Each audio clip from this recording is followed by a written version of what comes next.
Bueno, bienvenidos al simposio de GADOR sobre infecciones fúngicas invasoras en pacientes oncohematológicos, donde se van a abordar el enfoque terapéutico y desafíos clínicos en la atención de estos pacientes. Mi nombre es Diego Torres, soy infectólogo de la sección Infectología del CEMIC y del Sanatorio Mater Dei de la Ciudad de Buenos Aires.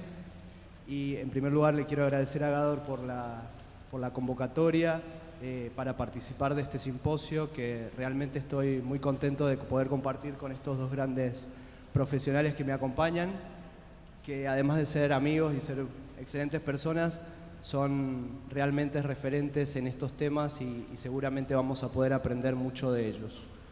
Les quiero contar un poco la modalidad del simposio. Van a ser casos clínicos, así que todos tienen, creo, una botonera que nos va a permitir contestar a las preguntas que nos hagan los disertantes, y después vamos a contar al final de la sesión con un tiempo destinado a las preguntas para los speakers, así que esas preguntas pueden hacerlas a través de la aplicación del Congreso o bien con los micrófonos que tenemos disponibles acá en la sala.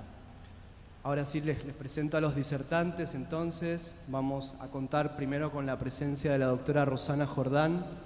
Rosana es jefa del Servicio de Infectología del Hospital Británico de Buenos Aires, es profesora adjunta de la Cátedra de Infectología de la Universidad Católica Argentina y es docente de la carrera de Medicina y especialistas en Infectología de la Universidad de Buenos Aires. Y además es miembro de la Comisión de Infecciones en Pacientes Inmunocomprometidos de la SADI. En segundo lugar va a estar el doctor Fabián Herrera. Fabián es médico staff de la sección Infectología del Centro de Educación Médica de Investigaciones Clínicas del CEMIC de la Ciudad de Buenos Aires. Es profesor asociado de la carrera de especialista de Infectología y profesor asistente de las carreras de especialista de Medicina Interna, Hematología y Oncología del Instituto Universitario CEMIC, y también forma parte de la Comisión de Infecciones en Pacientes Inmunocomprometidos de la SADI. Así que, sin más, vamos a darle la palabra primero a Rosana. Bueno, muchas gracias por la invitación y por estar todos ustedes acá en el horario del almuerzo. Y voy a tratar de compartir un caso clínico que nos dio mucho trabajo en el hospital. Y voy a comenzar. Bueno, es un paciente de 52 años de edad, es arquitecto, vivía en Ushuaia, monorreno. Se había diagnosticado un síndrome mielodisplásico tratado con azacitidina y luego con un esquema 7-3. Había iniciado profilaxis con aciclovir, Bactrin y posaconazol y tenía una neutropenia profunda y prolongada más allá de 30 días. Se internó en nuestro hospital por neutropenia febril, tenía una tomografía de tórax y senos paranasales sin ninguna alteración. Se documentó una infección asociada a catéter por una Escherichia coli, se tuvo que retirar el catéter y recibe un tratamiento antibiótico ajustado a la sensibilidad de la coli con un dosaje de posaconazol que era subóptimo, y tuvimos que rotar la profilaxis antifúngica a nídula fungina porque además el paciente tenía aumento de enzimas hepáticas. Al 8º día de la internación, el paciente estaba febril, seguía con una neutropenia profunda, con menos de 100 polimorfonucleares, estaba plaquetopénico severo, refería una cefalea bifrontal opresiva asociada a fotofobia. Se le realizó una resonancia de cerebro con angioresonancia que no mostró alteraciones agudas y solamente un leve engrosamiento del seno maxilar izquierdo. Y a las 24 horas de esto comienza con una hipoestesia en la hemicara izquierda, con una parálisis incompleta del tercer par y un edema de la hemicara con goteo nasal posterior. Entonces, aquí les pregunto, ¿cuál sería la sospecha clínica? Y que puedan elegir la opción más probable. Si era una sinusitis bacteriana en un paciente con esta neutropenia profunda y prolongada, si era una sinusitis fúngica en un paciente bajo profilaxis antifúngica con o sin coinfección bacteriana, si podía empezar un herpes zóster oftálmico o una conjuntivitis por adenovirus. Si quieren, vayan votando.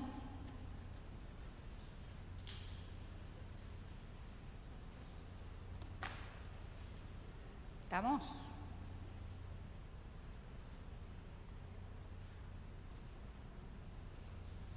No sé los... ¿Ahí estamos? Bueno. A ver, la mayoría pensó que era una sinusitis fúngica con o sin coinfección bacteriana. Muy bien, nosotros también sospechamos lo mismo que ustedes, porque para todo lo demás le faltaban cosas, y creíamos que la etiología más probable era que podía tener una infección fúngica de brecha con compromiso de la órbita y el sistema nervioso central, en este paciente con neutropenia severa, profilaxis antifúngica, pero que podría también tener una coinfección bacteriana. Si uno habla de rinosinusitis fúngica, solo para contarle que en este metaanálisis que incluye 52 publicaciones con 802 pacientes, los pacientes oncohematológicos, que está marcado ahí en rojo, los que tienen corticoides y los que tienen enfermedad activa, neutropenia prolongada o trasplantados de médula ósea, son los que más riesgo tienen de tener esta rinosinusitis. Además, por supuesto, de los diabéticos, que también pesan mucho, la diabetes no controlada, dentro de las rinosinusitis fúngicas invasivas. Y que la incidencia global en la literatura es más o menos entre un 2 o un 2,6%, y en nuestra serie del Hospital Británico de los últimos 2 años, puse solamente los últimos 2 años porque los métodos diagnósticos que utilizamos son más globales que los que teníamos anteriormente o más parecidos, es de alrededor de un 2,4%, igual que lo que reporta la literatura. Entonces, siempre esta rinosinusitis empieza más en la cavidad nasal, en el tabique y en los cornetes y en el seno maxilar, y los síntomas más frecuentes o que hay que tener alta sospecha en estos pacientes es cuando tienen dolor y edema facial, fiebre, congestión nasal, y menos frecuente todo lo que tenía este paciente, que era el dolor ocular, la proptosis. Eso ya son signos un poco más tardíos, porque la rinosinusitis fúngica invasiva da invasión directa a los tejidos blandos y al hueso, y por diseminación vascular a embolia cerebral y a las complicaciones en el sistema nervioso central, sobre todo el seno cavernoso. Por eso, tener un alto índice de sospecha y que ustedes hayan contestado que era una rinosinusitis fúngica es muy importante. Y nuestro paciente presentaba estos síntomas. Entonces le solicitamos una resonancia para evaluar la extensión a la órbita y al sistema nervioso central. También podrían haberle solicitado una tomografía, porque la tomografía sirve bien para ver si hay lesión ósea, erosión ósea o compromiso más allá de esto. Pero algunos autores dicen que la resonancia se adelanta un poco más a estos signos clínicos. Evaluación por otorrino, para que evalúen, hagan rinoscopía y endoscopía. Le hicimos un hisopado nasal, esto era una tarde, y le pedimos un hisopado, galactomanano, para ver si tenía una IFI de brecha, y también le pedimos una tomografía de tórax para ver si esto se acompañaba de alguna lesión también en el tórax. Y cuando vimos la resonancia, no anda el puntero, pero ahí ustedes van a ver que tenía compromiso del cornete, del seno maxilar, de los músculos masticatorios, con toda alteración de los planos blandos y periorbitarios, con proptosis ocular, con compromiso de los músculos rectos de la órbita, y había una lesión con un sector hipodenso que no sabíamos si no podía tener una trombosis del seno cavernoso. Todo esto en un desarrollo de 24 horas de evolución.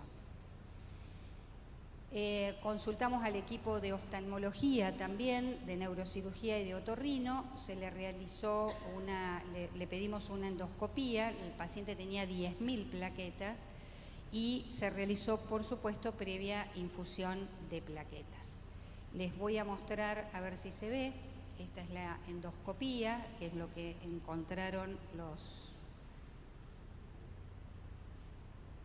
no sé si logran ver ahí, todas esas lesiones blancuzcas que empiezan en el cornete y se meten hacia el seno, y las lesiones, esas negritas que se ven ahí, que para un endoscopista ya lo ven y dicen: este paciente tiene una rinosinusitis, porque tenía compromiso también de los cornetes, fúngica. Entonces, la endoscopía nasal tenemos que saber que es muy importante para el diagnóstico porque nos proporciona una información inmediata, o sea, hay signos tempranos, porque estas lesiones comienzan primeramente en la mucosa, en la nariz, y entonces hay palidez de la mucosa y después hay signos más tardíos como los que ustedes ya ven acá, que es necrosis y áreas de color negruzco. Y estos trabajos, o este trabajo que traigo acá y otros también, pero este me gustó mucho porque es un trabajo que, si bien es una serie retrospectiva, porque no hay tanto de rinosinusitis cuando uno se pone a buscar series prospectivas, hay muy pocas, pero que muestra que hacer un estudio endoscópico y lo que dice el cirujano o el endoscopista cuando ve, comparado con la histología y con la microbiología, coincide, es decir, que cuando nos dicen tienen, coincide después con lo que uno encuentra y que además se adelanta incluso a la imagen que se ve en la tomografía. Por eso siempre la tomografía y la resonancia son herramientas diagnósticas complementarias a la endoscopía. Siguiendo con nuestro caso, se tomó muestra para un estudio microbiológico y anatomía patológica, y siempre tienen que decirles que no le tomen del sitio de la necrosis, sino de alrededor de la necrosis. Y aquí, ¿qué conducta tomarían en cuanto al tratamiento antimicrobiano hasta tener el resultado de los estudios? Le rotan el tratamiento antibiótico para cubrir bacterias multiresistentes, rotación antibiótica más un antifúngico como voriconazol, antifúngico como liposomal, rotan el antibiótico y continúan con la caspofungina que venía recibiendo el paciente o anidolafungina hasta tener el diagnóstico. ¿Ya estamos? Esperen. No, todavía no. Ahí estamos. Bueno, la gran mayoría rotaría el antifúngico y el tratamiento antibiótico a anfotericina B liposomal. Muy bien. Entonces nosotros hicimos lo mismo que ustedes, iniciamos anfotericina B liposomal a dosis de 5 miligramos kilo más caspofungina y le rotamos a meropenem y linezolid y no vancomicina, tenía edema de la cara con eritema, porque el paciente era monorreno, teníamos que dar una dosis alta de anfotericina B liposomal y justificamos nuestra conducta por lo que les digo, para cubrir mucorales, otros hongos filamentosos y cobertura antibiótica. Iniciar antes, hoy el doctor Contoyanis decía que ya hay muchos trabajos donde el iniciar tardíamente el tratamiento antifúngico aumenta la mortalidad, entonces iniciar rápidamente el tratamiento que ese paciente tiene que recibir disminuye la mortalidad y la mayoría de los expertos recomiendan el inicio con anfotericina B liposomal para cubrir mucorales y otros hongos filamentosos, ¿sí? Y una vez que uno identifica el hongo, por supuesto, dirige la terapia a ese hongo. En toda la literatura los más frecuentes son Aspergillus y mucorales, pero uno tiene que tener en cuenta, y también el doctor Contoyanis hablaba de la epidemiología local y la profilaxis antifúngica que está recibiendo ese paciente para elegir el esquema empírico, y en un trabajo de Lemmy Anderson reciente demostraron también que la coinfección bacteriana se observó en más del 50% de los pacientes. Entonces hay que acordarse también en estos pacientes, hasta tener los cultivos, que hay que cubrir también las bacterias. Esta es una pequeña serie del Hospital Británico de estos últimos 2 años, donde tuvimos 5 pacientes y como ustedes ven, algunos lo tuvieron antes del trasplante y otros posterior al trasplante de médula, y los mucorales fueron menos frecuentes y el resto de los hongos filamentosos como Fusarium, Aspergillus, Alternaria fueron los hongos que siguieron en frecuencia. Yo les comenté que le tomamos un hisopado ahí en la cama del paciente ante la desesperación que el cuadro y que si venía el otorrino, y entonces cuando uno toma un hisopado sabe que puede estar colonizado y que eso no significa infección, pero con este cuadro clínico tiene un alto valor predictivo positivo. Pero, ¿qué esperamos? ¿Que si nos da negativo no sea? No, porque solamente son positivos en la minoría de los casos, en el 30%, los cultivos entre el 50 y el 95% según las diferentes series, y si uno pudiera tener PCR para hacerlo, eso eleva bastante la sensibilidad a mayor del 80%. Y el galactomanano obviamente no sirve para mucor, pero tampoco para Aspergillus. El galactomanano en sangre es menor al 50% la positividad, así que uno lo puede hacer, pero no descarta, si es negativo, que no tenga una infección fúngica en el seno. Nuestro paciente tenía de 0,4. Entonces, el hisopado que le hicimos y el material quirúrgico que tomaron la gente de otorrino vio filamentos no tabicados, compatible con mucorales, y el cultivo dio un rizomucor pusilis, donde ahí ven, saben que no hay, después por ahí lo podemos charlar mejor, pero no hay puntos de corte específicos que correlacionen la evolución clínica con la sensibilidad del antifúngico, pero parecía que era sensible a todos, menos obviamente a la caspofungina. La anatomía patológica evidenció invasión del hueso y de la submucosa con elementos fúngicos. Y ante este hallazgo, ¿cuál sería el tratamiento indicado en un paciente neutropénico y plaquetopénico? ¿Qué le indicarían? Solamente lo dejarían con tratamiento con anfotericina B, le agregarían caspofungina como para potenciar el efecto de la anfotericina B, le pondrían isavuconazol o posaconazol porque era un paciente que era monorreno, o le harían tratamiento con anfotericina B y le dirían al cirujano o al otorrino que haga debridamiento quirúrgico. Ya pueden votar.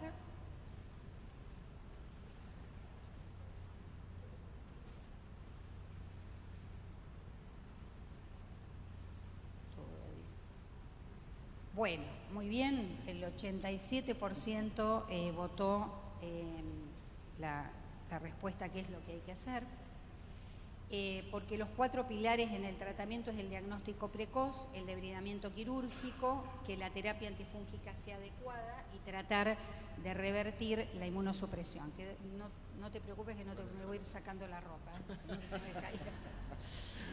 El tratamiento de la mucormicosis primaria es con anfotericina B liposomal. La anfotericina B sigue siendo la droga de elección. ¿Por qué liposomal y no deoxicolato? Porque no se recomienda por su toxicidad, no porque no sea efectiva, sino que las dosis que uno tiene que dar son dosis altísimas y eso genera toxicidad. Así que ya en todas las guías figura como contraindicada, pero por la toxicidad.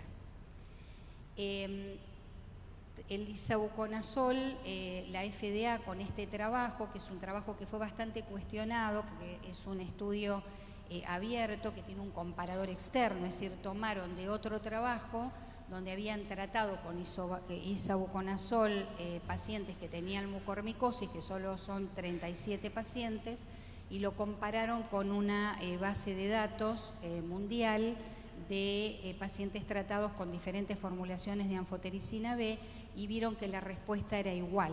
Entonces, en las guías figura como un tratamiento efectivo para mucormicosis, pero la mayoría de los expertos y en la mayoría de las guías uno lo puede dar como tratamiento de salvataggio para decalar el tratamiento o en algunas situaciones de falla renal o de interacciones donde lo podríamos utilizar como primera línea de tratamiento. Entonces, ahí para resumirles, si ustedes tienen una sospecha de sinusitis fúngica en un oncohematológico, la droga de elección es la anfotericina B liposomal, porque nos va a cubrir las dos posibilidades, y si después tenemos Aspergillus, ya sea voriconazol, isavuconazol o anfotericina B, se pueden indicar, y si uno tiene una mucormicosis, muchos ponen anfotericina B, de acuerdo a la gravedad, se podría agregar, y ahora les voy a contar por qué, una equinocandina, no con mucho respaldo de evidencia. Y como alternativa, como les dije, recién les comenté, el isavuconazol. ¿Por qué la equinocandina? Porque hubo un trabajo hecho, un modelo en animales, donde se vio que el mecanismo de dar una equinocandina es que expone los betaglucanos a la superficie fúngica y eso haría que se estimule más la fagocitosis. Entonces, en un trabajo del 2008, no para pacientes oncohematológicos, sino para pacientes diabéticos, ellos demostraron ahí que la combinación podía ser efectiva en pacientes con rinosinusitis cerebral grave. Bueno, otro de los pilares es el tratamiento quirúrgico, como ustedes dijeron, y ¿para qué hacemos? Para eliminar todo el tejido necrótico, porque ahí no llegan los antifúngicos, pero siempre antes de la cirugía hay que evaluar con el coagulograma y la trombocitopenia, la plaquetopenia que tienen, y no tenerle miedo. La verdad que a veces es medio difícil, hay otorrinos que tienen miedo, en nuestro hospital ya ni nos preguntan cuántas plaquetas tienen, sino que le demos plaquetas. Si se le da plaquetas hay un protocolo por el servicio de hematología que se da previo a la cirugía, intraoperatorio y en el postoperatorio. Y la verdad que no tenemos sangrados. Pero cuando uno va a mandar a operar a un paciente tiene que ser una decisión tomada por todo el equipo multidisciplinario, porque hay que ver ese paciente por el oncólogo qué perspectivas tiene, por el otorrino qué riesgos va a tener y hacer todo esto. Así que nosotros siempre nos manejamos en equipo. Este trabajo también que les estoy mostrando aquí demostró que si ustedes hacen endoscopía precoz y debridamiento quirúrgico, la supervivencia de estos pacientes es mayor. Este es un trabajo donde ellos tomaron un periodo donde no hacían este protocolo y un periodo donde comenzaron a hacer el protocolo de endoscopía y debridamiento quirúrgico, y como ven, la supervivencia que está en rojito en aquellos pacientes que le hicieron este protocolo fue del 83% contra un 51% si no hacían este protocolo. Y también acá vieron dos cosas, que el retraso en el tratamiento, la infección por mucorales, y cuanto más tardíamente ustedes lo tomen al paciente con extensión de la infección, fueron variables pronósticas negativas, o sea, morían más estos pacientes. Entonces, como conclusión, el diagnóstico y el tratamiento quirúrgico precoz desempeñan un papel fundamental en el tratamiento de la rinosinusitis fúngica e invasiva. Perdón, acá. Bueno, al quinto día sale de la neutropenia, teníamos que tiene una infección fúngica por Rhizopus, se suspende el tratamiento antibiótico, no documentamos otro microorganismo, recibe 10 días de anfotericina B liposomal. Nosotros le habíamos agregado caspofungina por la gravedad del cuadro y por la falla renal, empezó con falla renal, era paciente monorreno, se lo rota a isavuconazol endovenoso, es con el único paciente que usamos isavuconazol endovenoso. A la semana de esto el paciente empieza con cefalea, dolor en la movilización del ojo izquierdo, eritema, parestesias en la región malar, con proptosis y lagrimeo. Se hace una nueva resonancia que tenía nuevamente ocupado el seno maxilar izquierdo, se hace una nueva cirugía endoscópica y continuábamos con isavuconazol endovenoso, ¿sí? Siempre en estos pacientes hay que hacerle seguimiento con el otorrino y con endoscopías porque requieren en general más de una revisión quirúrgica, ¿sí? Y hay que tener en cuenta que si ustedes tienen un paciente con leucemia refractaria, sigue neutropénico y sigue linfopénico, también son factores independientes de mortalidad. Uno hace todo, pero les va a ir peor que si sale de la neutropenia, que si disminuyen la inmunosupresión, que si controlamos la glucemia por corticoides, y eso aumenta la sobrevida al 80%. Por suerte, nuestro paciente estaba acá, había salido de la neutropenia, tenía buen control de su glucemia y ya no le habían dado ahí quimioterapia nuevamente. Egresa no neutropénico, con buena evolución, ahí lo pasamos a isavuconazol bioral, reinició tratamiento quimioterápico por los hematólogos con azacitidina y tuvo varios episodios de neutropenia que requirió en esos episodios en 2 oportunidades nuevamente endoscopía del seno. y sale definitivamente de la neutropenia, está en remisión de la enfermedad de base, pero para consolidar el tratamiento de su enfermedad de base, nos dicen que tienen programado un trasplante alogeneico no relacionado, no tenía donante emparentado el paciente, y si nosotros, teniendo esta infección fúngica, lo contraindicábamos sí o no. Entonces les pregunto si lo contraindicarían, le dirían al hematólogo que no se lo pueden hacer o que se lo pueden hacer.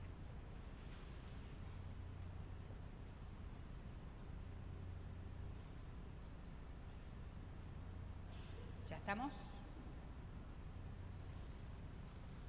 Muy bien, el 73% dice que sí, que se puede hacer, que no se contraindica.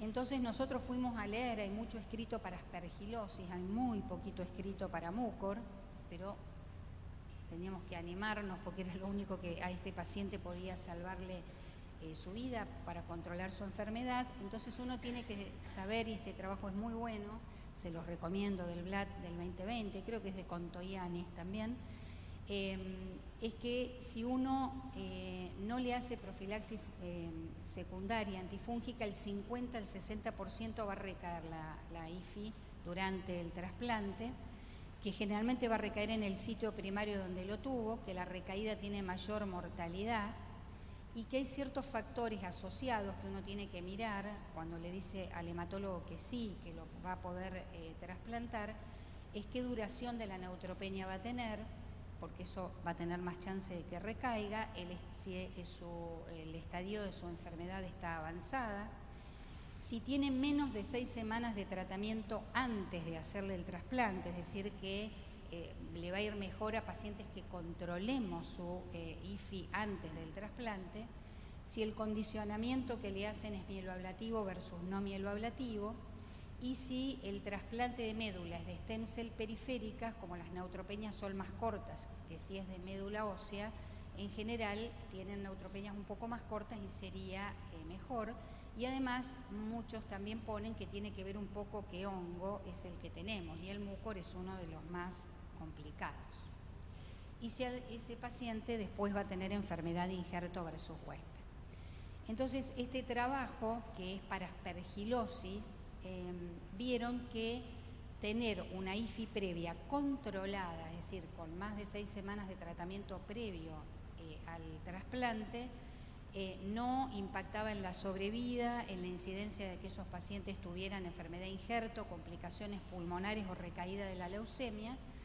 Y entonces estos datos sugieren, y en eso se basan muchas de las recomendaciones de las guías, que no es una contraindicación para trasplantar a un paciente tener una infección fúngica previa, pero esa infección fúngica tiene que estar controlada, y además tenemos que en esos pacientes, si ya está controlada o creemos que está curada, que darle profilaxis antifúngica secundaria, porque ya estos trabajos demostraron que dar profilaxis antifúngica secundaria tiene una eficacia de más del 90%, es decir, que la chance de que esa infección fúngica recaiga es mucho menor, y que los resultados en la actualidad son mucho mejores por esta profilaxis antifúngica secundaria, y porque tenemos mejores antifúngicos que antes, que solo teníamos la anfotericina B de oxicolato.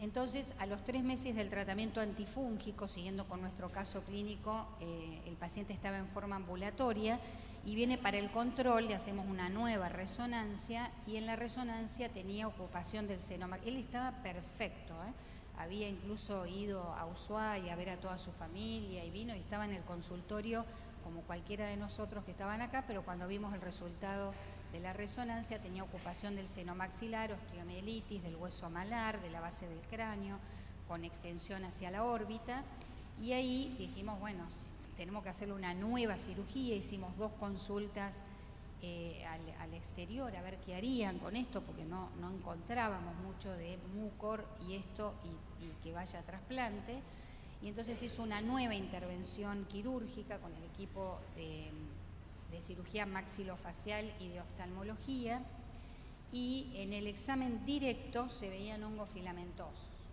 Él, por supuesto, estaba no neutropénico, bien sin quimio, ¿no? Pero el cultivo fue negativo, y en la anatomía patológica los patólogos también vieron las cifras no tabicadas.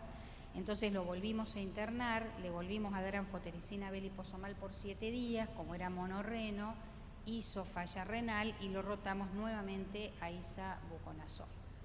Egresó a los 15 días no neutropénico con buena evolución, y a los 3 meses y medio de esta última cirugía y ya 7 meses y medio de tratamiento antifúngico, tenía una resonancia de control y la evaluación por otorrino que no evidenciaba ninguna infección activa, y se realizó el trasplante bajo profilaxis con isavuconazol.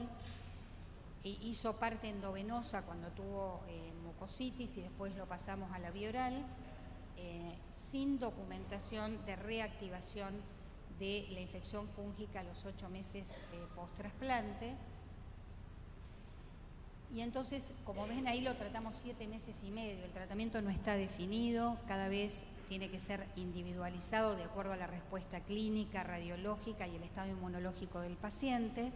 Como siempre, se dice un mínimo de 6 a 12 semanas, y se debe continuar siempre el antifúngico en el periodo de inmunosupresión y tratar de, si uno puede, disminuir la inmunosupresión, que a veces es muy difícil en estos pacientes. A los 8 meses del trasplante, el paciente hace una recaída de su enfermedad de base con neutropenia profunda y prolongada.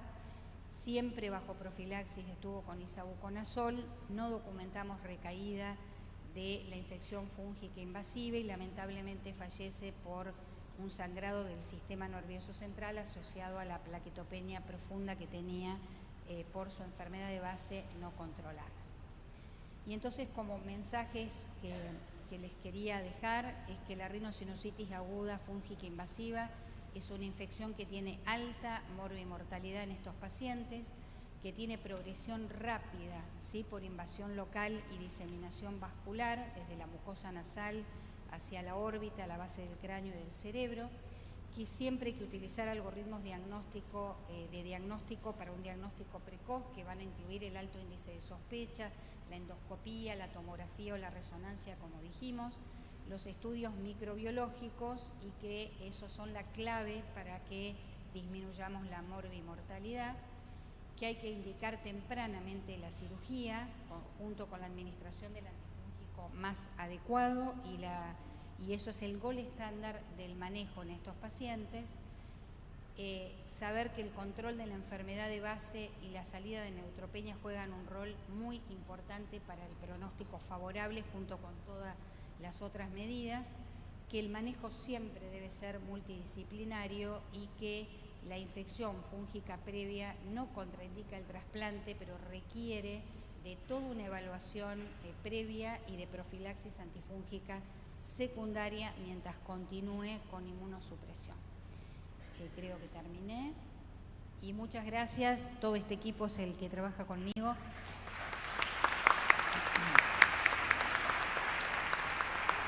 Bueno, muchas gracias, Roxana, por tu excelente presentación. Muy interesante el caso, creo que aprendimos un montón con ella. Ahora vamos a darle lugar al doctor Fabián Herrera. Fabián, es tuyo.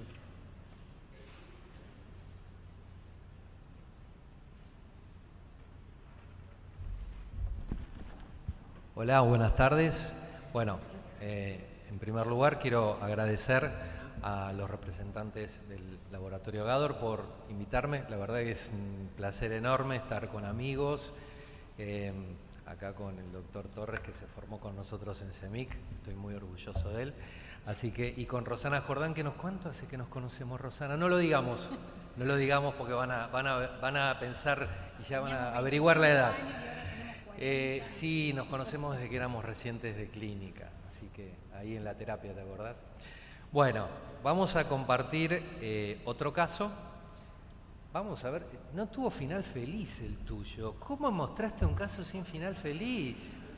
A ver si yo les puedo revertir eso. No, igual el laburo fue impresionante. Se murió de otra cosa, así que para los infectólogos tiene final feliz igual. Bueno, vamos a empezar con este. Es diferente, ¿no? A ver, ahí está. Bueno, estos son mis conflictos de interés para la presentación. Bueno, esta paciente la vimos hace mucho tiempo, pero como es un caso realmente también desafiante, como el que presentó Rosana, entonces me pareció que iba a ser interesante para ustedes también, porque nos dejó enseñanzas. Bueno, esta es una mujer de 34 años que tuvo un diagnóstico de leucemia mieloblástica aguda, hizo un clásico 7-3 y en ese momento, porque esto fue antes del 2015, nosotros en el 2016 ya dejamos de usar profilaxis con quinolona, pero ella fue antes, así que estaba con profilaxis con levo. En ese momento nosotros también usamos fluconazol más seguimiento con galactomananos, que eso ahí se terminó también, se terminó con esta paciente, ahora se los voy a contar. Y valaciclovir, que es el estándar que usamos hace mucho tiempo para profilaxis de pacientes con leucemia. Valaciclovir o aciclovir. Vos también, Rosana, ¿no? ¿Estás atenta? ¿Cómo? No estás atenta, mirá que yo te escuché.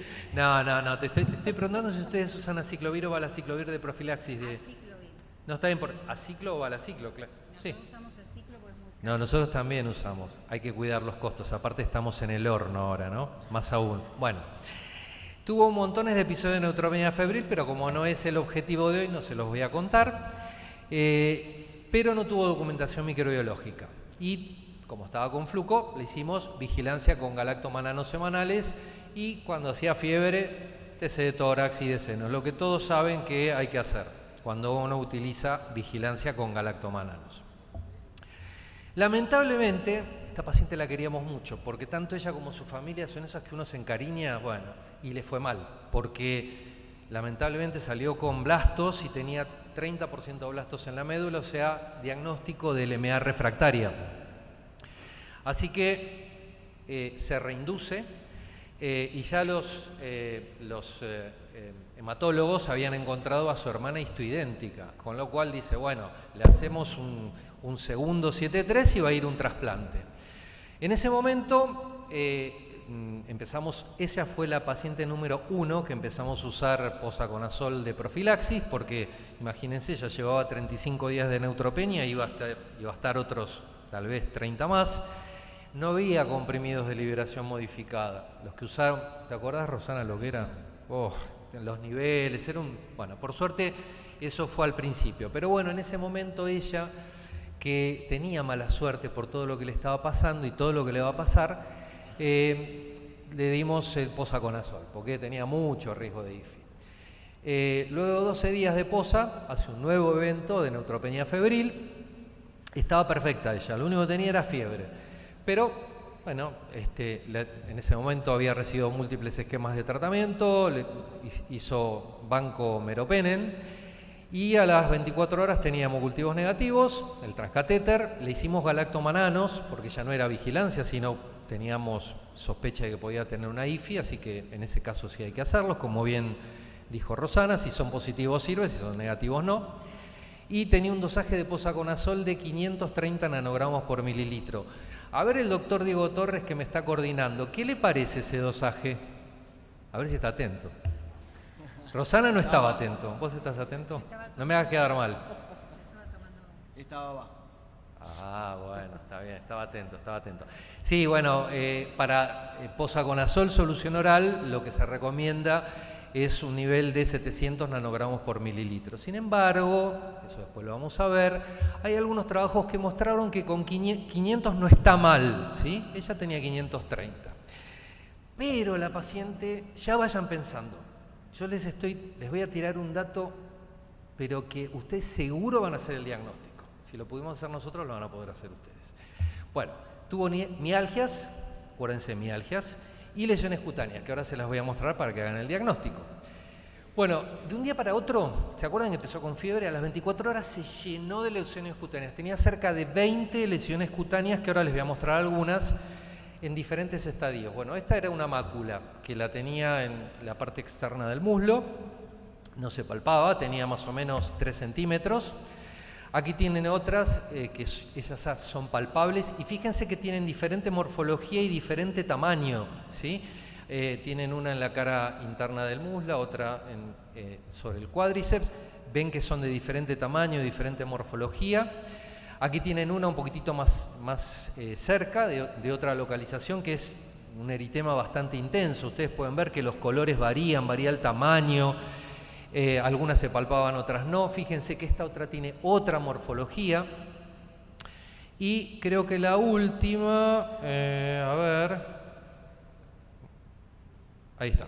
Acá tiene, no sé si llegan a ver que es como una mancha que tiene en medio de, tiene un poco de eritema, tiene esa mancha en el centro, no anda el puntero, por eso lamentablemente no puedo mostrárselos, pero en el centro del dorso y alrededor tiene un área de piel blanquecina, como si fuera una escarapela casi. Le falta un poquitito para hacer una escarapela. Ya les estoy tirando unos demasiados tips. Bueno, y acá es la última que estaba una chiquitita que se palpaba en la frente. Esto fue 24 horas. 24 horas antes no tenía nada. Muy bien. Entonces la primera pregunta que yo les hago es, en esta paciente, con todo lo que le está pasando, ¿cuál es el primer diagnóstico que ustedes pensarían? Que tenga embolias sépticas por un Bacillus gram negativo o un Staphylococcus aureus, que tenga una candidiasis diseminada aguda, que tenga una fusariosis diseminada o que tenga una aspergilosis diseminada. ¿Pueden votar? La audiencia es muy entrenada, ya me di cuenta, así que seguro van a hacer el diagnóstico. A ver. Se está tardando esto, ¿eh? No lo piensen. Los intimidaste. Me están, esto es un boicot. ¿Tengo que, tengo? No tengo que hacer. Ahí está. Ahí está. Muy bien. Es una audiencia muy entrenada. Lástima que no puedo preguntar. A mí me encanta hacer intervenir a la audiencia, ya se dieron cuenta, los hago intervenir a ellos. Me encantaría preguntarles a alguno de ustedes por qué eligieron la tercera opción. Bueno, está perfecto, nosotros pensamos en eso. Yo les di un tip, bueno, lo más importante es lo que le pasó. Nunca olviden que uno de estos pacientes que tenga neutropenia prolongada y se llena de lesiones cutáneas como esta, que tenía por lo menos 20, en diferentes estadios, de diferentes tamaños y diferentes morfologías, si ustedes piensan en Fusarium no se van a equivocar nunca. Y además tenía mialgias. Fusarium produce micotoxinas que justamente, no todos los pacientes lo tienen, pero si tiene mialgias, eso también es bastante típico. Así que en esta paciente había que pensar en eso, claramente, así que muy bien. Bueno, esto es el estudio REMIN, de los cuales participamos, CEMIGI británico, con Rosana. Lo lideró la doctora Cecilia Dignani ya hace muchos años, pero son 90 IFI por hongos filamentosos, en donde ustedes pueden ver ahí la epidemiología. La primera causa, como en todo el mundo, es Aspergillus, pero fíjense que en rojo el segundo agente etiológico de IFI por filamentosos en Argentina es Fusarium. Esto es diferente de lo que pasa en el hemisferio norte. En el hemisferio norte ustedes vean la epidemiología de la IFI por filamentosos y está Aspergillus y después está Mucor y después muy atrás Fusarium. A nosotros nos pasa lo mismo que le pasa a Brasil, que le pasa a Chile, debe ser alguna cuestión medioambiental. Pero fíjense qué interesante que hubo 11% de infecciones mixtas. Así que lo que dijo Rosana antes, que de las coinfecciones bacterianas y también en pensar en coinfecciones fúngicas. Bueno, sospechamos eso, les hicimos caso a ustedes y tomamos una biopsia de piel para cultivo de anatomía patológica. Todo esto ya lo saben porque Rosana se los dijo. Hemocultivos por lisis y centrifugación. Acuérdense que los automatizados para Cándida estamos perfectos, pero suman sensibilidad para Fusarium, para histoplasma, para Pseudosporium. Así que hay que pedírselos cuando uno lo sospecha. TC de tórax y de senos porque hay que estadificar y hay que primero diagnosticarlo, obviamente. Galactomananos. Acuérdense que el galactomanano, si bien uno busca Aspergillus, pero aproximadamente un 40-50% de la fusariosis tienen galactomanano positivo, algunos otros hongos también, pero es bastante frecuente. Y le iniciamos anfotericina liposomal 5 miligramos kilo día. Acuérdense que cuando, esto sería una micosis de brecha, como contó Rosana, cuando uno tiene una IFI de brecha, lo primero que uno tiene que hacer, después verá si le quiere poner 1, 2 antifúngicos o 3 o los que quiera, pero tiene que cambiar de familia y estaba con posaconazol. Así que en este caso no hay ninguna duda. Por eso no les hice la pregunta, porque la iban a contestar el 100% bien. Bueno, fíjense, esta es una lesión de la piel, es una hematoxilina eosina de la anatomía patológica. Eso es un vaso, eso es un vaso. Van a ver hay algunos elementos que están cortados en forma transversal y pueden ver algunos que están medios alargaditos. El vaso, y esos rojos son glóbulos rojos, es una masa de hifas que está dentro del vaso, pero también están en la pared. Esas cosas azulcitas alargadas en la pared son hifas. Así que tiene un hongo filamentoso. Hasta ahora podemos decir eso. Y aquí tienen el GROCOT, en donde ven, era una masa de hongos filamentosos, esas hifas negras, una técnica muy típica para estos hongos. Y esto es el cultivo en medio seguro, no es una tinción, es un soporte que es un azul de lactofenol. Bueno, esos tienen las macroconidias típicas en forma de bananas o de canoa, y las microconidias, eso es típico de Fusarium. Finalmente el diagnóstico fue un Fusarium solani. No se olviden nunca de este caso. ¿Vieron cuando uno dice, esto es un caso de libro? Bueno, esto es un caso de libro, de paper, de una fusariosis típica. Por eso lo quise traer, porque es realmente muy ejemplificador para que uno no se olvide. Bueno, recuerden que esta paciente estaba con... Ustedes saben que no lo digo yo, lo dicen todas las guías. El mejor antifúngico para profilaxis contra Aspergillus, ¿cuál es, doctora Jordán? La mejor profilaxis para hongos filamentosos en estos pacientes. Posaconazol. Muy bien, la paciente estaba con posaconazol. A pesar de ser la mejor profilaxis, lo dice Rosana Jordán, así que, palabra santa, ¿con qué frecuencia podríamos ver? Porque esta paciente estaba con posa y yo les dije que los niveles no eran malos, no eran ideales, pero no eran malos. ¿Ustedes esperarían que esto es algo raro, menos del 5%, que esté en el 5%, que sea 7, que sea 9, que ya es bastante, si estamos diciendo que es la mejor profilaxis? A ver, ¿qué les parece a ustedes? Voten, por favor.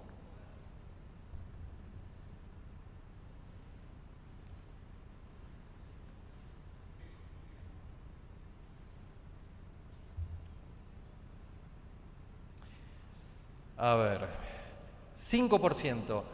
Y muy bien, muy bien, muy bien.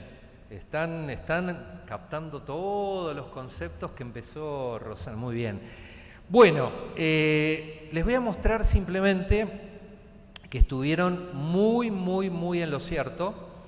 Este es el estudio pivotal de profilaxis. Esto es lo que marcó un antes y un después en la profilaxis antifúngica, que a todos nos costó aceptarlo, porque vieron que siempre un estudio aleatorizado dice, no, la vida real es otra cosa. Y es verdad que es otra cosa.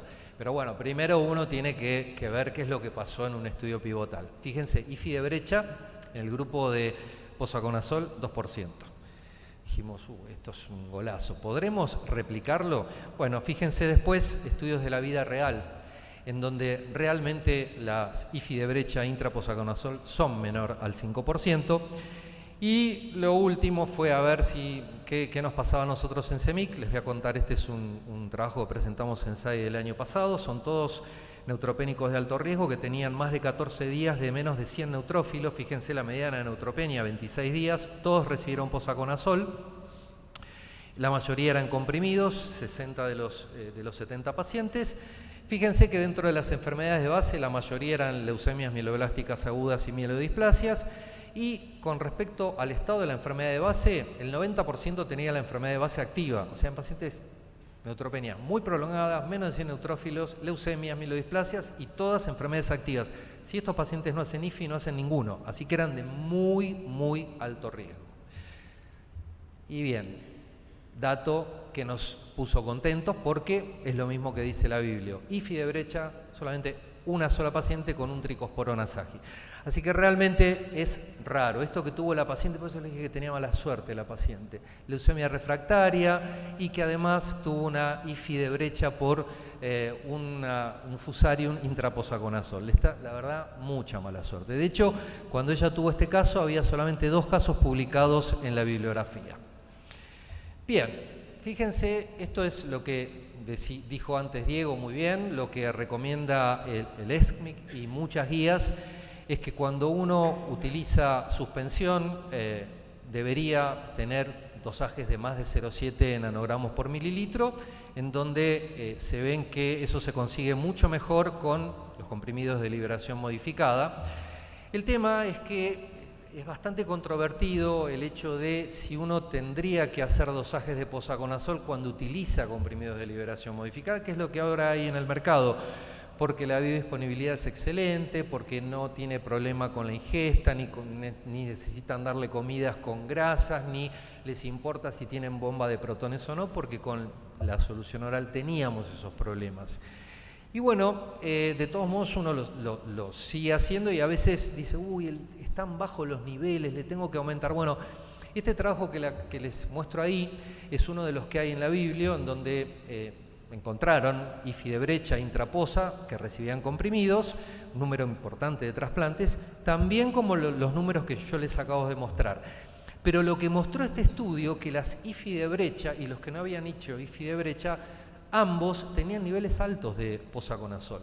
Así que no parecería ser tan importante con los comprimidos de liberación modificada. ¿Por qué? Porque acuérdense que el posa, una vez que se administra y se absorbe, va al epitelio alveolar y si hay alguna IFA se transporta rápidamente a las conidias en 5 minutos y de ahí a la fructificación y se concentra adentro de la célula fúngica.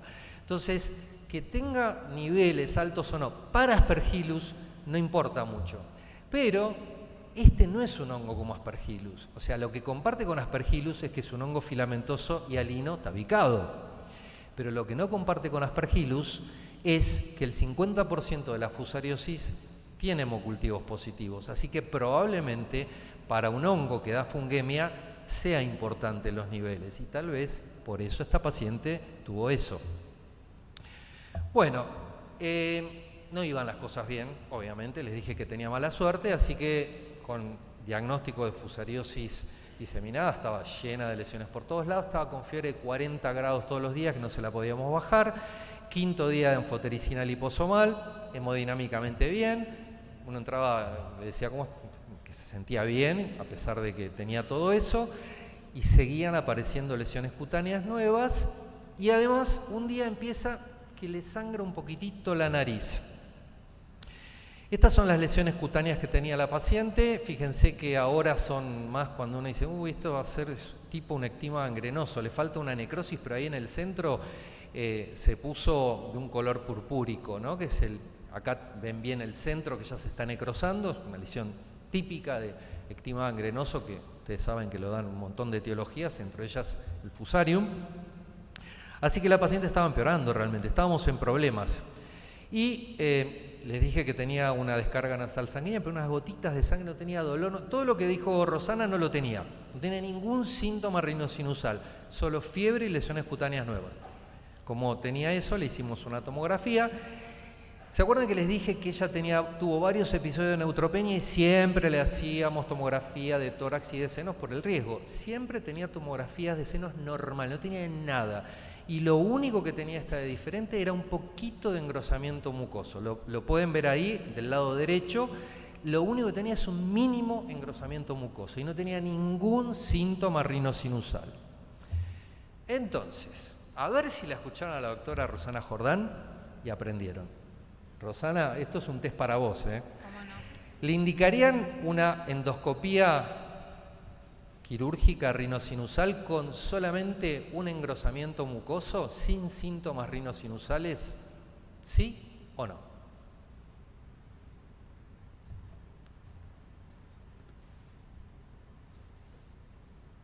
Muy bien, te escucharon, Rosana, atentamente, atentamente. Al 11% que no está convencido, ahora les voy a demostrar que se tienen que convencer. Les voy a demostrar. Y ahora van a ver por qué. Obviamente uno, cuando ve a una paciente que dice, le vamos a hacer un procedimiento invasivo, y que esta paciente no tenía plaquetas, realmente, como dijo Rosana, uno lo piensa y lo discute, obviamente, nosotros también con los otorrinos que lo tenían que hacer, con los hematólogos y demás, porque tenía solamente un engrosamiento mucoso. Pero, como les dijo Rosana, lo que es la invasión hacia afuera del seno, hacia el hueso, son justamente manifestaciones tardías. Lo primero que aparece es fiebre sin nada o un engrosamiento mucoso. Fíjense lo que tenía en la mucosa del seno. Esto no es tan sofisticado como la doctora, yo no tenía el video, pero bueno, en la foto se ve bien que está necrótico, ¿no? Así que ahí se metió nuestro endoscopista, al igual que en el británico. Nosotros contamos con 2 endoscopistas que son especialistas, que lo único que hacen es endoscopías quirúrgicas rinosinusales, aunque tengan 0 plaquetas se meten igual, como dijo Rosana, pre, intra y post procedimiento, y no tuvimos complicaciones. Bueno, acá tenemos, le tuvieron que sacar el cornete, ven que tiene toda la parte necrótica, así que terminó con una uncinectomía. Acuérdense que el cornete medio, ahí nomás cerquita, en la base del cornete medio está la base del cráneo, así que esta paciente hubiera esperado 3-4 días y no la teníamos con nosotros. Por eso les digo que es importante que eso nuevo que tenía, aunque sea un engrosamiento mucoso, nos hizo hacerle esto. Fíjense lo que tenía, es un fresco en donde se ven IFAS y alinas. En algunos lugares, no sé si llegan a ver, tiene tabiques, así que se ve perfecto que va a tener. Si bien, obviamente, yo les dije que había coinfecciones fúngicas, pero bueno, obviamente la paciente nunca había controlado. Fíjense, esto es la anatomía patológica, es una hematoxilina y eosina, también está lleno de IFAS tabicadas. Aquí tienen adentro de eso es un vaso, así que tenía invasión endovascular, o sea, un angioinvasor, así que tenía diagnóstico de una rhinosinusitis fúngica invasora probada, ¿sí? Tenía todos los criterios diagnósticos y obviamente que creció el Fusarium solani. Bueno, les voy a contar, también es parecido a lo que les dijo Rosana. Esto es una casuística nuestra. Nosotros incluimos acá en estos 10 pacientes solo los que tuvieron cirugía endoscópica precoz. Precoz, la bibliografía es muy flu para definirla. Algunos dicen que es dentro de los 3 días, dentro de los 5. Para mí, a mi gusto, 5 días es un montón. Nosotros acá incluimos pacientes que habían tenido la cirugía endoscópica dentro de los 3 días desde el inicio de los síntomas. Ustedes pueden, no incluimos solamente oncomatológicos, pero ahora en la mayoría había un trasplante renal. Van a ver los factores de riesgo que tenían, eran severamente inmunodeprimidos, todos estaban o neutropénicos o antilinfocitarios, tenían ferritina alta, y fíjense, los neutropénicos tenían una mediana de 40 días, todos pacientes de muy alto riesgo. Fíjense que la etiología fue muy dispar, por eso también la endoscopía nos sirve para el diagnóstico, para el tratamiento, como dijo Rosana, para sacar todo lo necrótico, porque los antifúngicos ninguno difunde en donde hay tejidos necróticos. O sea, si ustedes no le hacen este procedimiento, aunque le den el mejor antifúngico, el paciente se va a morir igual, así que esto es fundamental. Fíjense que las etiologías fueron muy disímiles. El compromiso maxilar siempre estuvo presente y algo muy importante es que los hallazgos más frecuentes no son la mucosa necrótica, sino la mucosa isquémica. ¿Por qué? Porque hay angioinvasión, trombosis de la microvasculatura y lo primero que ve el endoscopista, si le hacen la endoscopía temprana, es empalecimiento de la mucosa, que está isquémica. La necrosis ya tiene que pasar un par de días o 3 días. Así que esta paciente, fíjense que fue bastante rápido porque se hizo dentro de las 24 o 48 horas. Bueno, en esta casuística, la mayoría empezó con ánfoliposomal porque la mayoría eran IFI de brecha. Fíjense que prácticamente todos los pacientes estaban plaquetopénicos, acá está nuestra paciente, y van a ver que ninguno tuvo complicaciones a pesar de la plaquetopenia, y solamente uno de los 10 pacientes se murió por la IFI, que no se pudo controlar porque era la paciente trasplantada renal que estaba con pulsos de esteroides, no le pudimos bajar la inmunosupresión. Pero sobrevivió el 90% sin IFI, o sea, se curó. Recuerden que antes de la era de la cirugía endoscópica, esto era al revés, se moría el 90% de las pacientes que tenían una rhinosinusitis fúngica invasora, ¿sí? Ahora es al revés si uno hace una cirugía endoscópica precoz y le pone el antifúngico apropiado, obviamente. Muy bien. Ahora, ¿cómo continuarían el tratamiento? Ya saben que tiene un fusarium que no están dando bien, la paciente está neutropénica ya hace 45 días, no tiene un solo neutrófilo. Continúan solo con ánfoliposomal, le agregan voriconazol, la rotanavoriconazol o la rotanaposaconazol si tuvieran comprimidos? A ver, ¿qué harían? Esta es la última pregunta.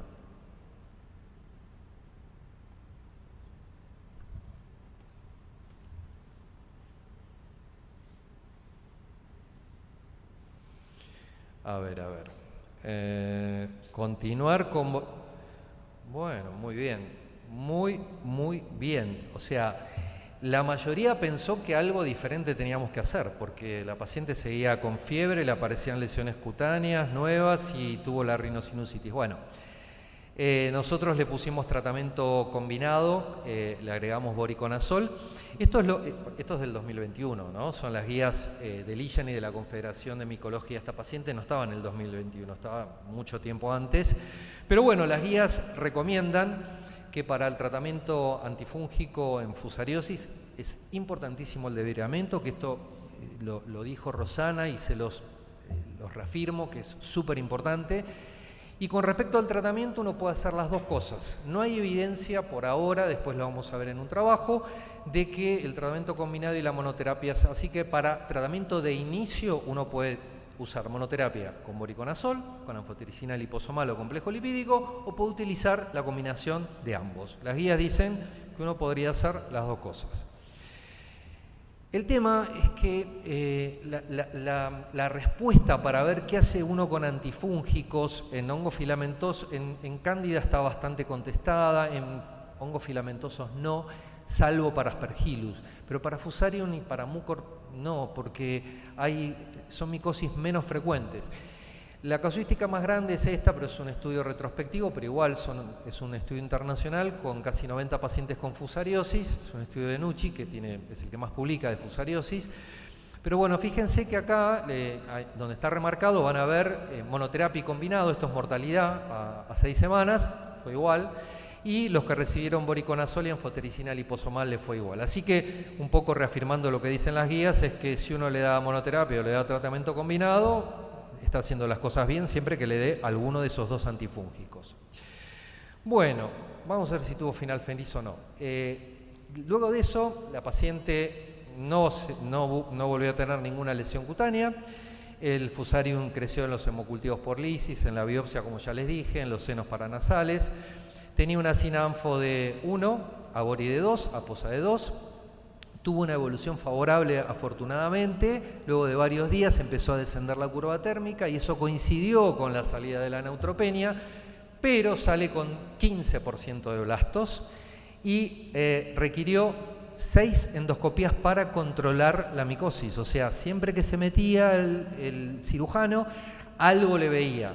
Y luego de eso tuvo otras 6 cirugías más hasta que finalizó la inmunosupresión. Bueno, finalmente se hizo un trasplante relacionado idéntico de la hermana, pero yo, como Rosana ya les había puesto la pregunta y para no ser reiterativos, yo también la había hecho, pero cuando vi la presentación de Rosana dije, me la robaste la pregunta, pues yo les iba a preguntar. El problema que nosotros tuvimos con esta paciente es que no teníamos tiempo para esperar 6 semanas, porque como la paciente era una leucemia refractaria, los hematólogos dijeron, ya hay que trasplantarla. Tenemos una donante histoidéntica y la paciente llevaba 3 semanas solamente de tratamiento de la fusariosis. Entonces, nosotros en ese momento le dijimos, no, hay que esperar 6, porque se va a morir. Me dice, bueno, se va a morir de la enfermedad si recae. Entonces, claro, cuando nos dijeron así, dijimos, bueno, y la trasplantamos. Fue una decisión muy difícil, la llevamos a Teneb, la paciente se trasplantó. Hizo el trasplante, completó las 6 semanas de tratamiento combinado, hizo el trasplante, profilaxis secundaria con voriconazol, hizo una H cutánea, prednisona, porque fue extensa, 20 miligramos por día, y estuvo con profilaxis 11 meses hasta que prácticamente le sacaron los corticoides y vivió 10 años. Yo siempre me acuerdo de esta paciente, no solo porque era muy querible ella y su familia, sino porque tenía una hija de 2 años y la vio crecer. Así que esto, digamos, es también trabajar en equipo, lo que dijo Rosana, ¿no? Así que, como conclusiones de esta presentación, quiero que recuerden este caso, la fusariosis típicamente, si lo podemos encontrar, como en este caso, tiene lesiones múltiples en diferentes estadios, en diferentes tamaños, morfología, y que aparecen muy rápidamente. Siempre es el primer diagnóstico en estos pacientes. El tratamiento óptimo no está establecido porque es infrecuente, no hay estudios aleatorizados, así que uno tiene que utilizar alguno de los dos mejores antifúngicos, que son anfotericina liposomal o voriconazol, o ambos. Con respecto a las rinosinusitis, adhiero, y este caso terminó de ponerle el monito a todo lo que nos contó Rosana y lo que aprendimos. La endoscopía quirúrgica tiene que ser lo más temprano posible, porque de eso depende que el paciente viva o muera. Y el trasplante halogénico puede realizarse con IFI controlada, aún no curada, al menos 4 a 8 semanas, que eso es lo ideal. Pero si lo ideal no se puede cumplir, ahí está el equipo multidisciplinario y uno tiene que elegir por el mal menor, ¿sí? Que fue lo que nosotros decidimos acá, arriesgarnos. Y obviamente también acá en Fusarium, como en todo hongo filamentoso, la profilaxis antifúngica secundaria debe continuarse hasta el fin de la neutropenia o hasta el fin de la inmunosupresión, lo que pase después. Así que, bueno, este tuvo final feliz. Así que, Disneylandia. Bueno, me voy a sentar allá. Bueno, muchas gracias, Fabián. Excelente el caso, la presentación. Tenemos 15 minutos para preguntas, así que si tienen alguna pregunta y quieren hacerla a través de la app, vayan haciéndola ahora, o si no, están los micrófonos, así que pueden pararse e ir a hacerle las preguntas a los disertantes. Para empezar y romper el hielo, yo te hago una pregunta, Fabián. Bueno, en realidad no, en realidad es para los dos, cada uno, se las voy a preguntar para Mucorales y para Fusarium. Y es, ¿qué rol tiene la determinación de las pruebas de sensibilidad, conocer la SIM en estos pacientes? Porque ya vimos que no hay puntos de corte clínico, sino más bien epidemiológicos, entonces, ¿qué valor tiene para interpretar y después dar el tratamiento más apropiado? Bueno, en realidad eso siempre uno quiere tener la sensibilidad, ¿no? Pero no hay correlación o trabajos que correlacionen la clínica con la sensibilidad in vitro.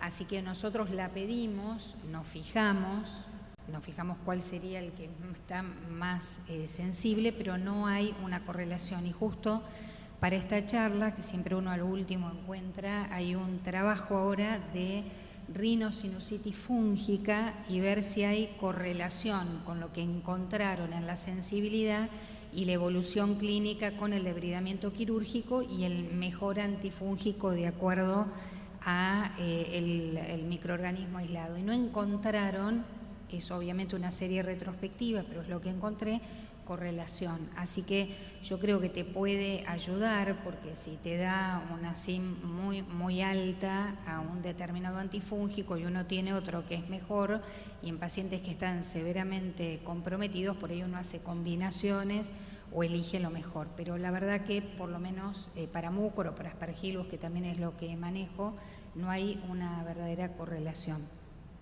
Sí, lo mismo para Fusarium. De hecho, en el trabajo ese de Nucci, ellos le hicieron SIM a todas las especies y no encontraron correlato de curación o éxito o falla respecto de la SIM. O sea, daba lo mismo el valor de SIM de acuerdo a si los pacientes evolucionaban bien o no. Con lo cual, adhiero a lo que dice Rosana. Sin embargo, cuando nosotros tenemos estos pacientes, siempre, obviamente, uno trata de elegir primero cambiar la familia de antifúngicos, si es una IFI de brecha, y elegir el antifúngico que tenga una SIM más baja.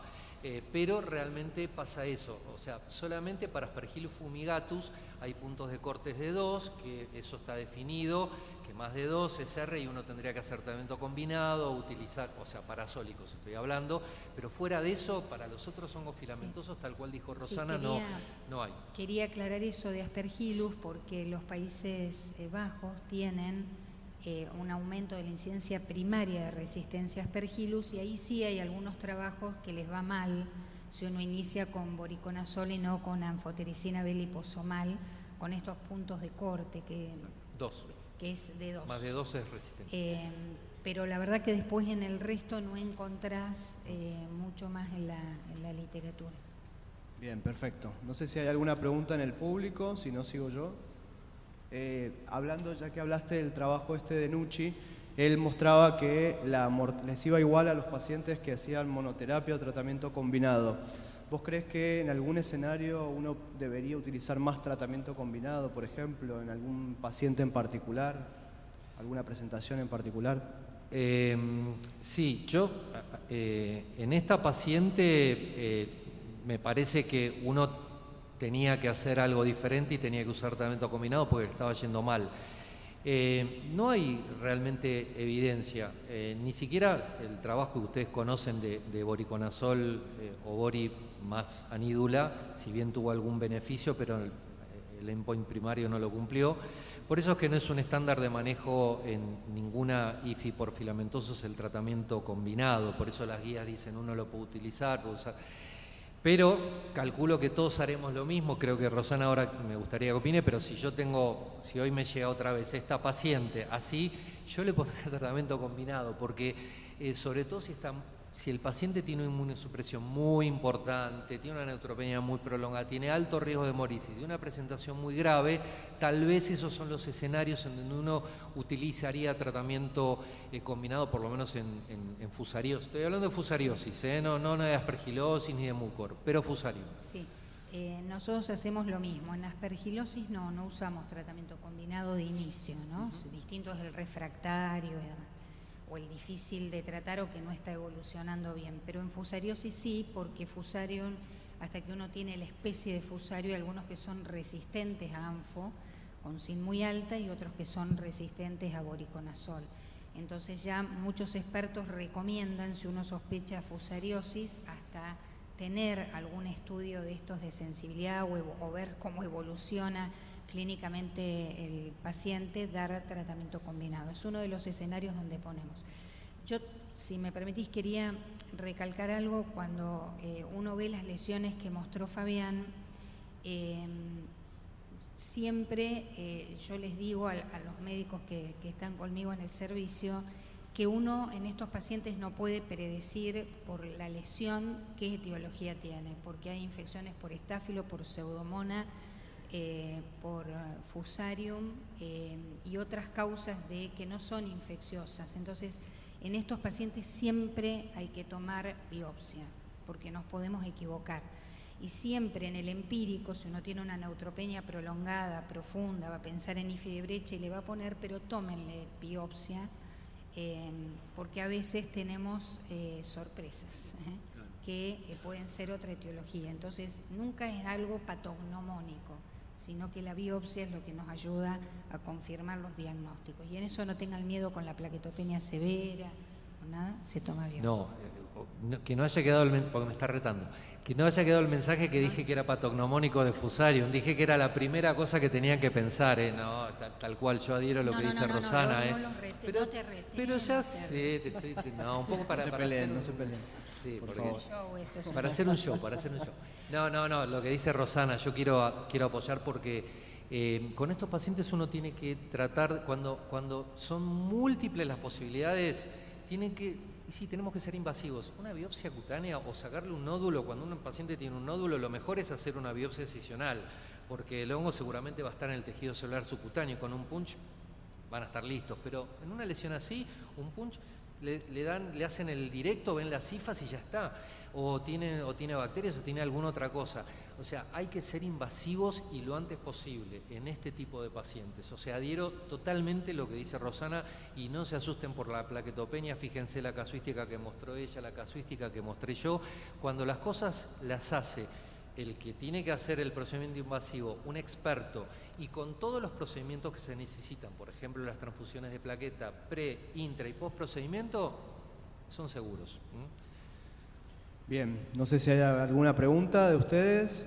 Si no, Rosana, te quería preguntar cuál, en tu experiencia, ¿cuál crees que es el rol o la importancia, digamos, de la anfotericina liposomal como indicación de tratamiento empírico hoy en día en estos pacientes que generalmente vienen en profilaxis con triazólicos? Sí, bueno, en la era actual que todos usamos en este grupo de pacientes profilaxis antifúngica contra hongos filamentosos, Cuando tenemos IFI de brecha bajo posaconazol o voriconazol o isavuconazol, una de las indicaciones, hasta que tengamos la confirmación, es la anfotericina B liposomal, porque hay que cambiar a otra droga, porque puedes tener fusarium resistente a los azólicos o mucor, como mostré. Así que esa es una indicación de las actuales. En otra indicación que nosotros utilizamos anfotericina B liposomal es ante la sospecha de mucoral, como vimos con rinosinusitis, y cuando en la tomografía computada hay algún signo, aunque no es patognomónico de cigomicosis, pero sí nos puede orientar que el paciente, en vez de tener el signo del halo que todos conocemos, es el signo del halo invertido. Entonces, un paciente que en la tomografía, que sigue con fiebre, neutropénico prolongado, con fiebre, le hacemos tomografía y nos dicen, mira, aparece una IFI, tiene signo del halo invertido, entonces ahí tenemos que sospechar que puede tener una mucormicosis. Esas serían las indicaciones que yo creo actualmente que uno en el empírico debería iniciar anfotericina B liposomal, y también cuando tenés contraindicación para recibir azólicos, ya sea por hepatotoxicidad, por interacción medicamentosa, y entonces uno ahí también es una de las drogas que utiliza en el tratamiento empírico. Bien, ¿Puedo perfecto. decir algo? Sí, por supuesto. Bueno. No, yo quería comentar algo por lo de Rosana, que comentó del halo reverso en mucor. Acuérdense que en la evaluación de los pacientes oncomatológicos, véanle la piel y sobre todo véanle los pies, si tiene onicodistrofia, porque recuerden que el 95% de las onicomicosis del hallux están causadas por dermatofitos, pero el otro 5% por un sinnúmero de hongos, y el más frecuente de ese sinnúmero de hongos es fusarium, inclusive puede dar intertrigo fusarium. Así que siempre que un paciente vaya a recibir una quimioterapia, si tiene onicodistrofia o si tiene intertrigo, háganle el raspado, el micológico, para ver que no tenga un fusarium. Eso es súper importante. Así que esta paciente no tenía, pero bueno, lo traigo por lo que dijo Rosana, que también es muy importante para la clínica, ¿no? Bien, acá hay una pregunta del público, le vamos a dar prioridad. Preguntan sobre la experiencia que tienen con isavuconazol para el tratamiento de los mucorales. Bueno, nosotros damos isavuconazol generalmente en decalación. Siempre empezamos con anfotericina B liposomal, y cuando el paciente está compensado, lo pasamos a isavuconazol. Y también en IFIs posibles, porque nosotros mostramos las que podemos documentar, pero en pacientes que están con profilaxis antifúngica contra hongos filamentosos y tenés una lesión pulmonar compatible, pero que le hiciste VAL, no llegaste al diagnóstico y es posible, le damos un tiempo de anfotericina B liposomal y después lo decalamos a isavuconazol. ¿Por qué? Porque tenés cubierto el aspergillus, si fuera, y tenés cubierto los mucorales. Así que sí tengo experiencia en manejo en la decalación, lo utilizamos. Sí, nosotros igual.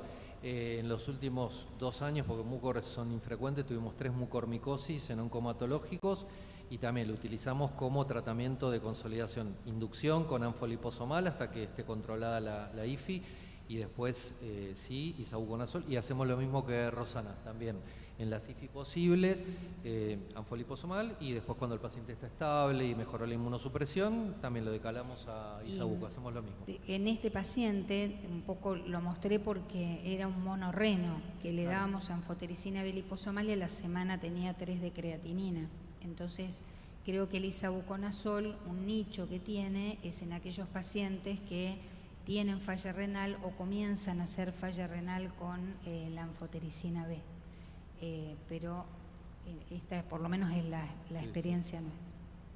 Bueno, perfecto. Creo que en virtud del tiempo tenemos una pregunta más por ahí.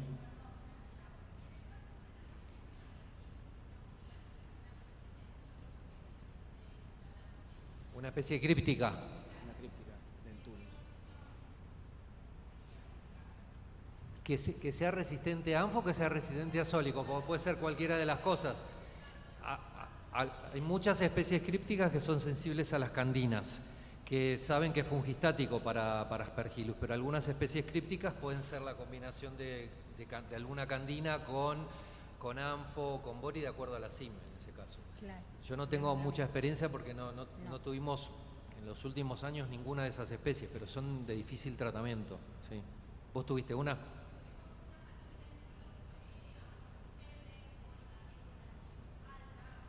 ¿Y a candinas, a caspo? Por eso. Sí. Yo ahí le pondría combinación Totalmente. de borico con caspo fungido. Claro, tal cual. Parece que ahí le daría la combinación de las dos drogas. Sí, no, si tienes una CIM alta bori es la Sí. candina más el azólico. Sí. Sí, igual que Rosana, pienso. Bueno, perfecto. Entonces, para ir cerrando ya, vimos que en este simposio que las IFI son un problema frecuente, que aumentan la mortalidad, pero que la profilaxis las ha disminuido. Y en estos pacientes que utilizan triazólicos, acá anfotericina liposomal tiene un gran rol para el tratamiento de esta IFI de brecha. Y por último, bueno, agradecerles a los oradores por las excelentes presentaciones, gracias a Gador por la invitación y por permitirnos este espacio. Bueno, gracias a todos por quedarse.